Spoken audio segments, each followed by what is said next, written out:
What is up, everybody? Mark on the mic here. My very good friend, Mr. Ryan Muckenhirn, across from me. And today we're talking about stuff I didn't take on my backcountry bear hunt. So I went on a high mountain alpine bear hunt this fall. We've referenced it on a few podcasts. And I thought this was very relevant. Ryan, oftentimes we're talking about gear. We're talking about stuff we take. And I was like, but on a backcountry hunt, what you didn't take can be incredibly important as well. Can I make it? Time out. And it can also bite you in the you-know-what. In the foot. In the foot. Yeah.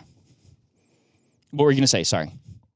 Before we get too deep into this podcast, I want to point out to those viewing on YouTube, this will be an extra bonus for those viewing on YouTube.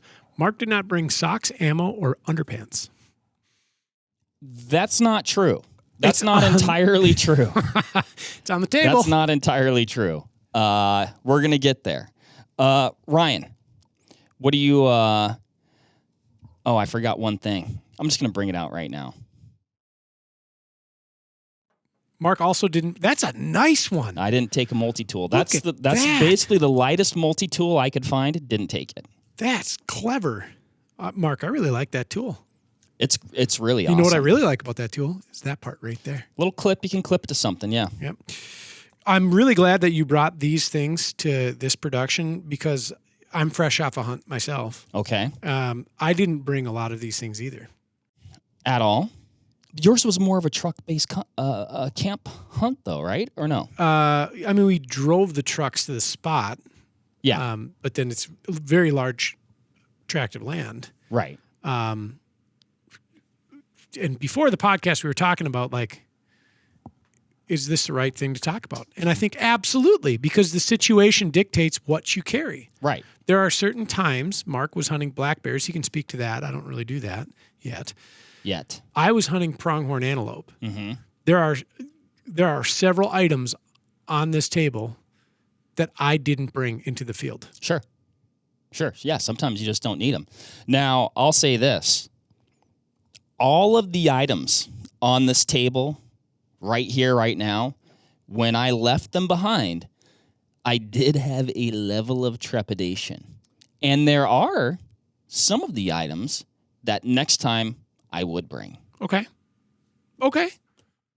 And also, these are definitely items that I would bring or on different hunts, too, depending on length, things like that. So I feel like we need to get into the particulars here a little bit. That's a significant statement because my loadout is very diverse and it is geographically curtailed. 100%. Species curtailed.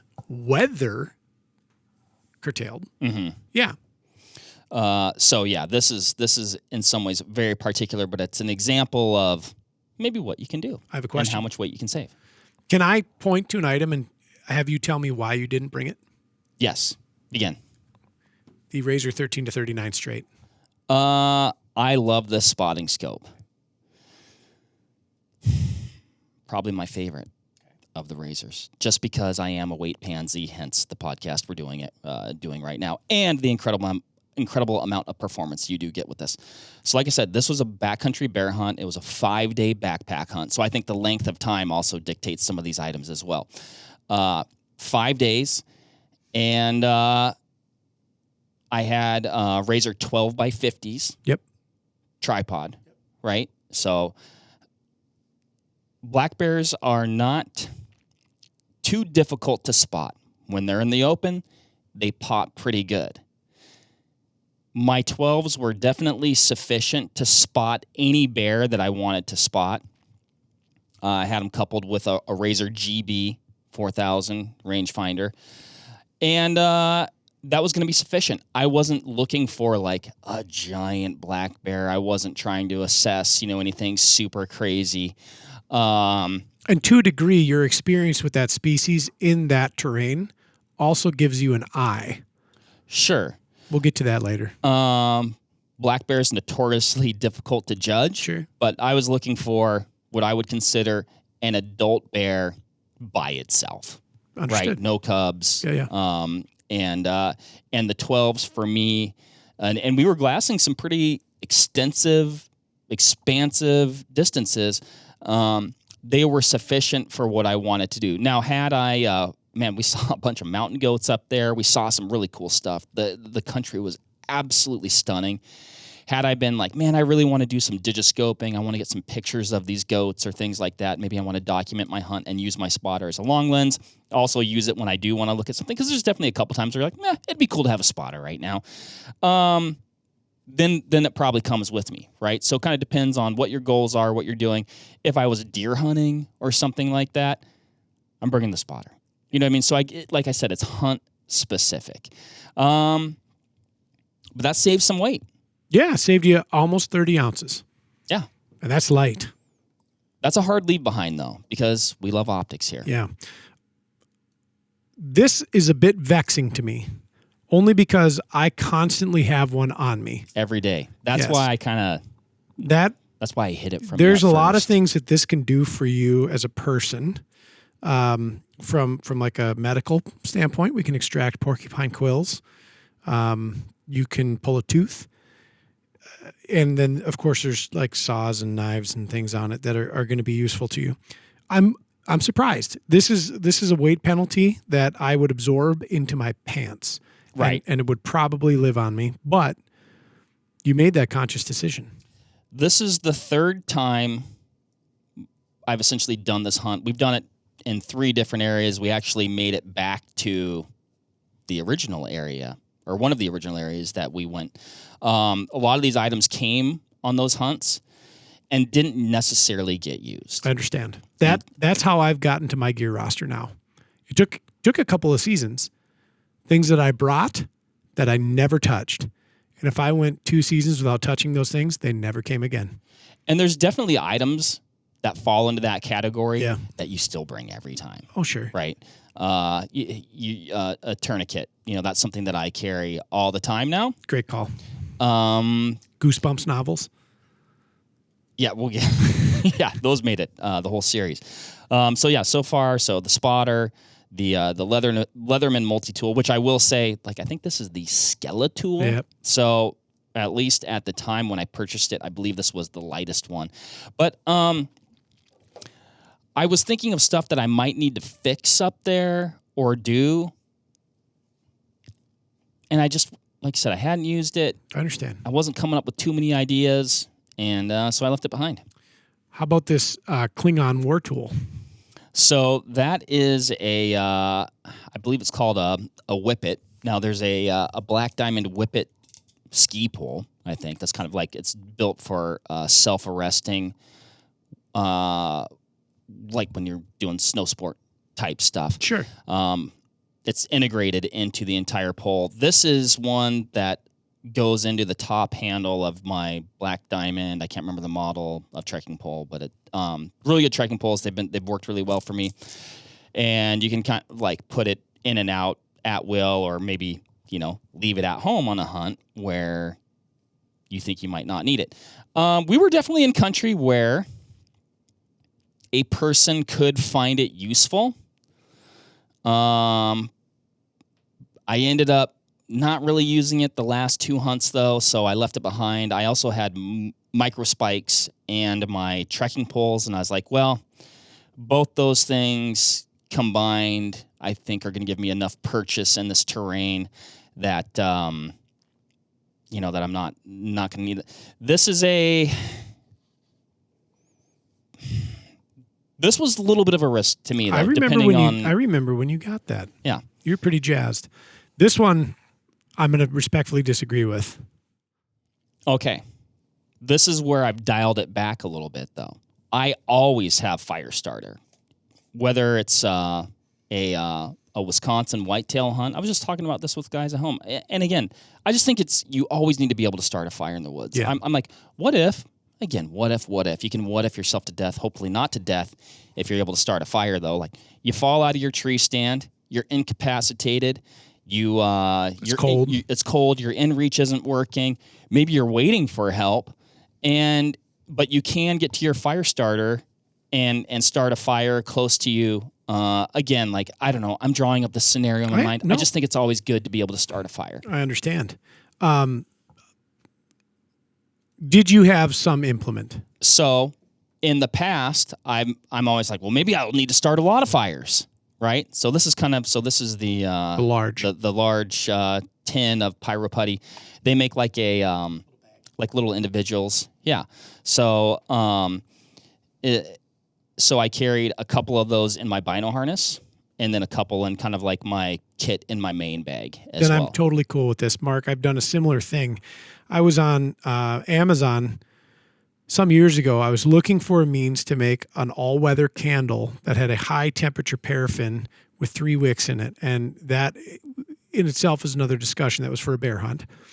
And I came across varying sizes of these tins, and they make them as small a diameter as about a 50-cent piece, maybe between a quarter and a 50-cent piece. Oh, okay. But they're metal, they're durable, they're light, and they seal. Right. And so I ended up taking the same large can of Pyro Putty, which, by the way, shameless plug, Pyro Putty's incredible. It works pretty good. It's incredible. Yeah. And I broke it apart and I filled those little tins up. You know what I like the name the most? The name. Yeah. You know what I like is when you go to Western I mean, Hunt, I like that it could start firing, but like it's catchy. when you go to Western Hunt Expo and you go see Cheston and the boys, Sure. he's got a steel plate on the table, and all day long he's taking little bits of Pyro Putty and lighting them on fire indoors.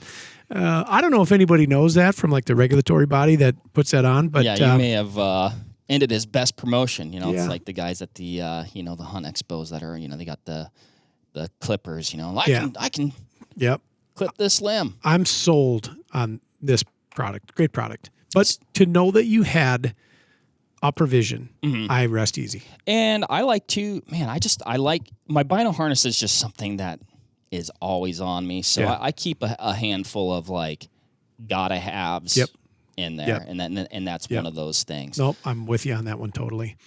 This, I'm surprised.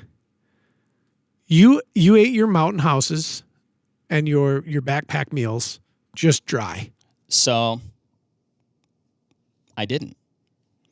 This is where you're going on a hunt with a buddy, sharing kit. Understood. I knew with 99% certainty we were going to be eating dinners together. Understood. Right? Yeah. Worst case scenario, I eat a cold peak refuel. Understand. Right? That's what I brought. Pour on. So water in it. It's still going to hydrate. It's Yeah. just not going to be warm. might take a little bit more time, whatever, but you're going to be able to eat it. You're going to be good to go. Having had to do that before, here's a pro tip. Pour your water in at the beginning of the day. Seal the bag. Keep it on you. When you get to the point where you need the chow, because you know that your stove is destroyed and you're not going to be able to heat that water, your meal will have reconstituted, Sure. if you will. It's not ideal.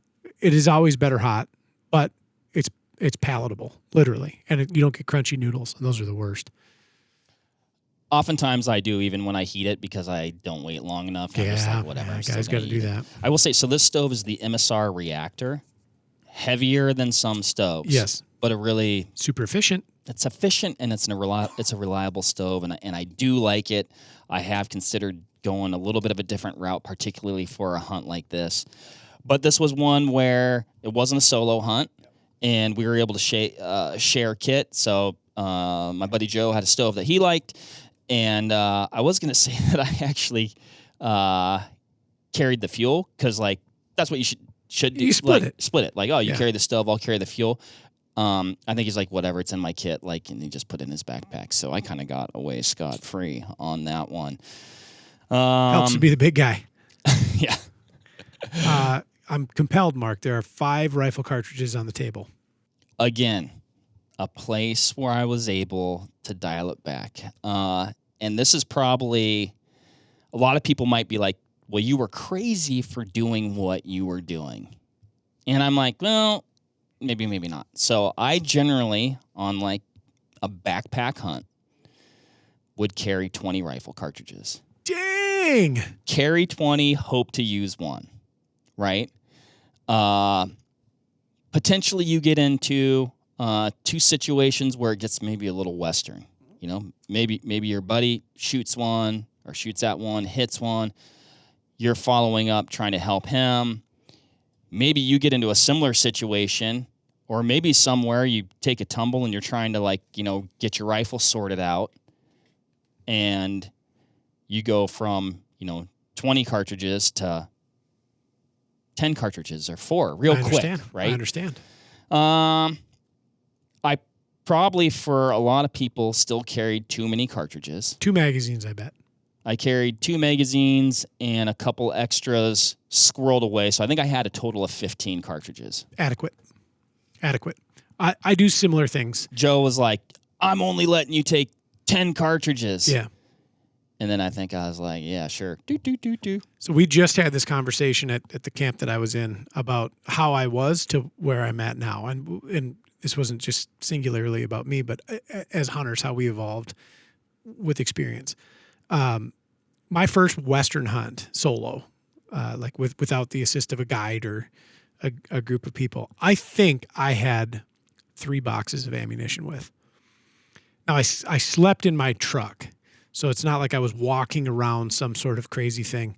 But these days, so I wear an FHF gear rifle sling. Mm-hmm. I've got a little ammo pouch on there. It holds 3 cartridges. Oh, okay, right. My rifle holds 4. Okay. And then 2 in my bino harness. 4. 9. Yeah. I figure. Would you do that on like a 5-day, multi-day? Maybe backpack I'd kick it up to about the same number that you did. Because the bigger worry for me is if you do take that fall, right, and you've got to test that rifle, and if you're really good with rifles and optics, you can get zeroed in 2 shots. Sure. Not everybody is that way. Maybe you don't have a great rest. And if it's not such a catastrophic impact that it's a game over situation, having a couple extra to get a 0 short up is a safe plan. That also ties into the way I've changed my mindset or attitude or behavior towards loading cartridges. Okay. It used to be like, I'm going to load 100. Okay. And then now I don't do that anymore. Why not? Small batch stuff. So a few years ago, I loaded 40 rounds of 120 grain Barnes TTSXs and 6.5.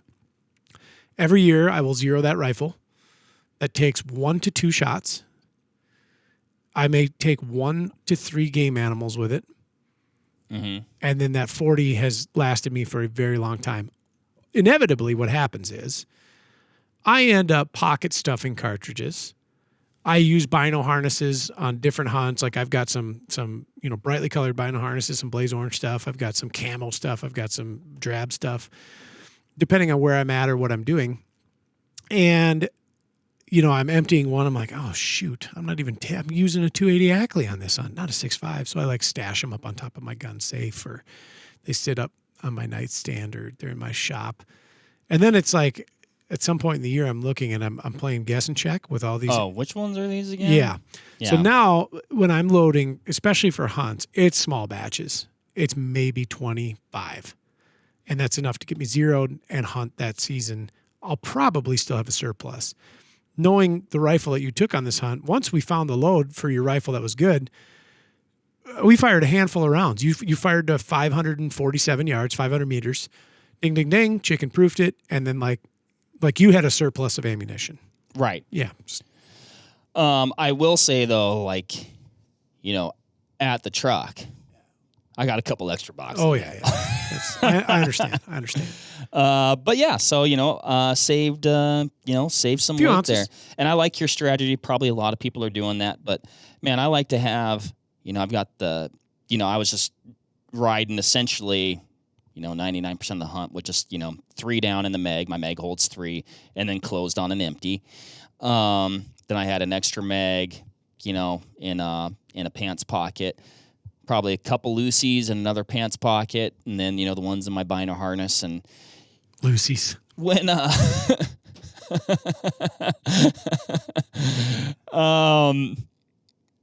when it's going down, sometimes you just need to be the pocket you reach for is the pocket you reach for. I get it. Anyway, I get it. I'm gonna put these over here in kind of our done pile. Understood. I'm gonna move to the Crocs, and I'm gonna have you talk to it. I get this one, so I like Crocs when I'm in the camp, right?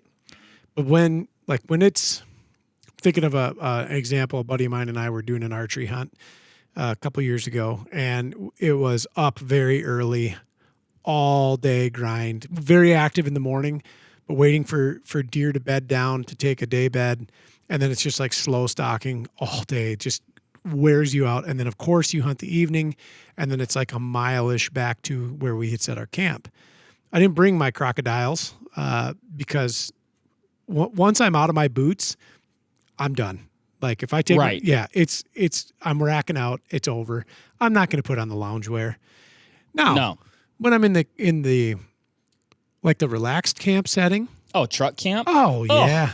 You get out of those Crocs, Nothing or you better. get out of the Mindles, and you put the Crocs on. Life is good. Or even if you're, and this is what I like when I have brought them on, even like more like backpack style hunts.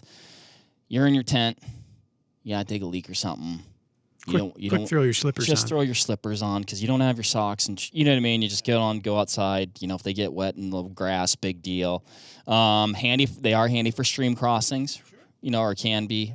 We crossed a few streams, but nothing that boots and gaiters weren't going to handle. I understand. I'll tell you this much: you need to get a fire really going. Croc. No, I imagine that's a petroleum product. I saw a Keen go up in smoke, and it's like throwing a tire on a fire. Yeah, that'll warm you. Yeah, and these are lightweight. Yeah, right. They're bulky. Bulky, generally like a strap to the outside of your pack sort of deal. At least that's what I've done in the past. And you have quick access, like I said, if you do want to cross a stream. I knew when we got to camp, basically probably going to be done. Yeah. Pretty substantial skeeter sitch out there. Oh. Right. So I don't really want to have bare feet and bare ankles anyway. I understand. So if I'm going to be outside. You're in your boots. I'm in my boots, And this isn't, you weren't at like the Jellystone campground. No. You're in the woods. Yeah, So it's probably best you have your regular footwear on because your terrain isn't mowed.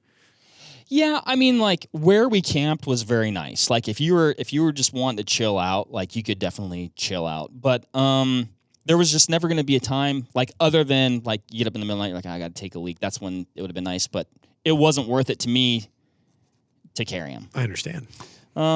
Save some weight there. Mark, tell me about your socks. So, Ryan, I did have socks and underwear on this trip. I just want to go with socks first. Oh, okay. We'll get to your undergarments. It'll be basically the same story. I had the socks that were on my body. Yep. And I didn't carry an extra pair of socks. I understand. And I wore the same pair of socks for 5 days. Yep. A significant note on that: wool socks. Yeah. Or wool blend, but wool socks. Yeah. This was an early season hunt, late August. The reason why I like this hunt, the weather theoretically should be really nice. We've run into some pretty substantial weather. On this hunt, the first night, it poured all night. And actually the previous year it poured all night. We had a crazy thunderstorm. And then it poured all night and then turned to hail and then turned to snow. So we got snow in late August. Hail. So I like a thicker sock because you never know. And they fill my boots out a little bit better, give me a little bit of cushion. So even though most of the time this was a pretty warm weather hunt, I'm still wearing a heavier sock. I'm pretty lucky in that I don't get hot feet. That's one thing I don't get. My feet don't sweat that much. Some people have yes. That's a big issue. They're carrying 5 pairs of socks. And then, so for me, I'm with you with that 1,000%. I wear a full cushion, high calf wool sock. And I'm same way. If I can leave, I'll maybe bring another pair. Maybe. Yep. That's the Vortex winter sock. Yeah. And that wool sock, they're so durable and they do such a good job of mitigating odor, and they have an absolutely wonderful feel to them when you're in your boots. And remember, your feet are going to swell the more load that you're under and you're walking and you're packing. That cushion helps, man. Yeah. And they're soft. This isn't like a military wool blanket where it feels very itchy. And in my boots and just the size of my feet, this, that, the other, they're not too tight. But they also fill it out like optimally, so I'm not getting hot spots or blisters. slip or things like that. I get it. I know where you're at. Yeah. So Now, sorry, Mark, did I cut you off there? No, but your undergarments. You're telling me that you went on your last backcountry hunt with no underpants. No, but like the socks. Oh, I have one more thing to say about the socks. Oh, please. I did know potentially wet conditions. Like I said, the previous year, I mean, we were in a torrential downpour, rain, fog, all the things, like super sopping. But I was like, well, during the day, I'm probably not going to change my socks during the day, even if they get wet. If I cross a stream and my feet get a little extra wet, I'll just ride it out. You kind of got to deal with it. And then at night, my plan was if that happened, I was just going to take them off and throw them on my body in my sleeping bag and dry them out. So that was my. So what was your plan process. not having underpants on while you were on this hunt? I had underpants on. These are the Stone Glacier, boxer briefs, Ryan. These are washed. I had like the socks. I had the ones that were on my body, and that's what I had. What do you think those will sell for?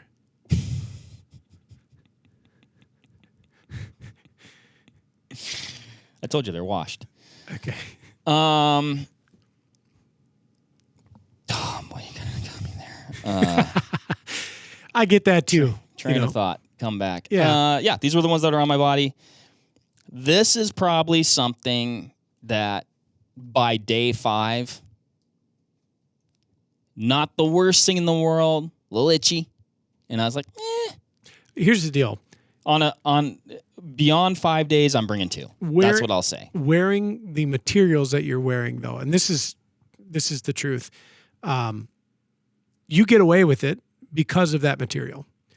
Correct. I have in the past rinsed my undergarments in a local stream. Could certainly do that. Yep. Just wring them out, especially like on a hot hunt. Mm-hmm. And especially if you don't want to laden yourself with just the bulk of clothing in your pack. Like we're not going to town. We're not trying to impress anybody. We don't have to have a formal dinner. We're all stinky dudes in the backcountry. It's fine. Mm-hmm. Yep. Totally cool. I'm with you on that. I agree with all this. Hey, this too, we were nervous. Do we talk about not bringing your own products on the backcountry hunt? I didn't use a spotting scope on my pronghorn hunt. I wore a pair of 1250s, just like you. And you know what? The buck I picked up, I glassed him at a mile and moved in on him and killed him without the use or aid of a spotting scope. And that is back on that familiarity with the species and the terrain.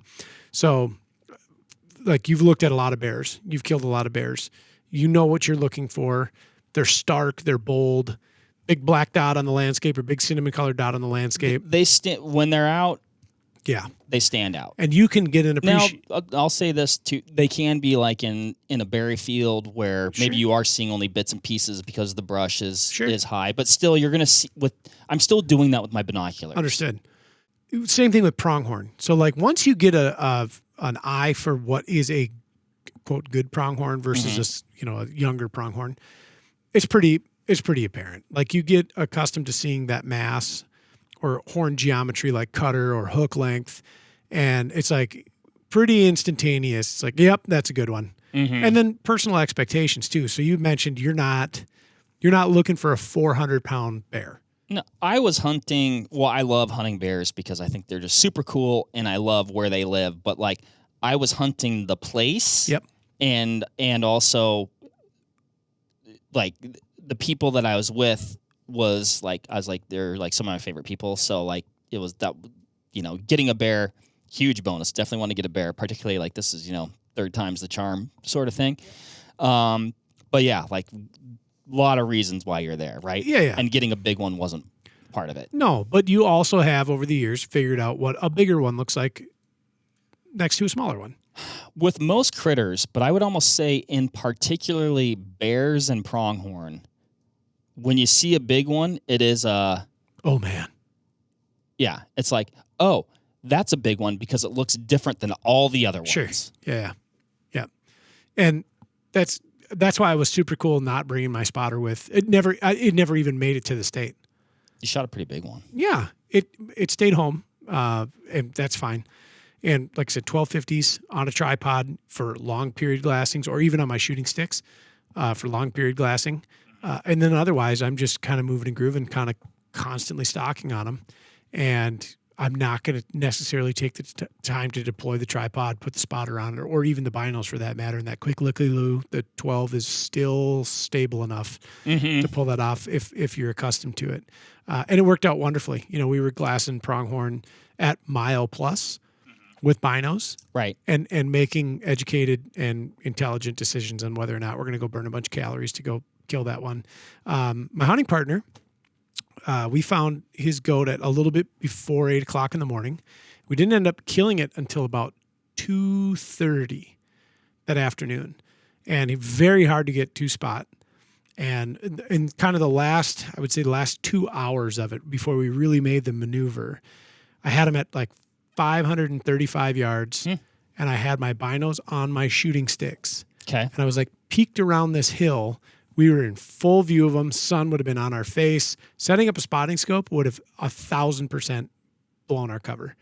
But sneaking around this little sage bush with the binos, I looked at those goats. There was two of them, $2 together for probably 15 minutes, just staring at them, trying to suss out which one was good and which one was really good. We ended up getting on those bucks at like 130 yards. Yep, killed them. Didn't need a spotting scope. And I'm with you. You know, if the species allows you to make a good assessment, either on intuition or experience, and you can leave the weight at home, leave the weight at home. Well, and then that could be a day-to-day thing too, Yeah. depending on what you're doing. You know, you're like, oh, today we're gonna cover a lot of ground in the truck, and we might be glassing some goats at distance from. Dude, break the spotter out, but you're like, yeah, we're diving in. I think the 12s are gonna, you know, again, case by case. Just you know, situational. Absolutely. So Ryan, I weighed this. Yep. I weighed this kit that I left behind, and 5 pounds 3 ounces That's significant. altogether. That's almost as much as your rifle weighs. It's not that much stuff, right? But it adds up. So I think my entire loadout. Now this would be including all my gear, 5 days of food, 2 full Nalgene's, and my rifle that was, well, just my rifle. I think it was like, what was it, a little over 7 pounds? A little over 7. Strapped to my pack, so that would have been right at 50 pounds. Woof. It's a lot of weight. But that's all the thing, you know, that's including Everything. That's including your water. That's including your rifle. That's you know, all your food, all the things. I pack heavy on food. I do. Like I think I generally average about 2.2 pounds, a little over 2 pounds A day. per day. Yep. And then that always, however many days I go, if I really wanted to, I could definitely go an extra day. Yep. Probably 2 extra days. I understand. So that's where I'm not. That's a good place to be. paring it That's a back. good place to be heavy. Yeah. Food's important. We work on calories. So yeah, there you have it. The stuff that I didn't take on my backcountry bear hunt. Saved myself 5 pounds 3 ounces. And you came out heavier. Came out heavier. Great bear. Finally got one. Yep. So, cool, man. Anything else, Ryan? Any parting thoughts? No, this is good, Mark. Sweet. All right. Well, thank you, Ryan. Thank you, Thank Marco. you, everybody, for listening. What are you leaving behind on your backcountry hunt? Where have you cut weight? What did you used to do that you don't do anymore? Where have you cut weight and regretted it? Let us know. I love this stuff. It's fun. So, all right. Thanks, everybody. See ya. We'll catch you on the next one. Bye.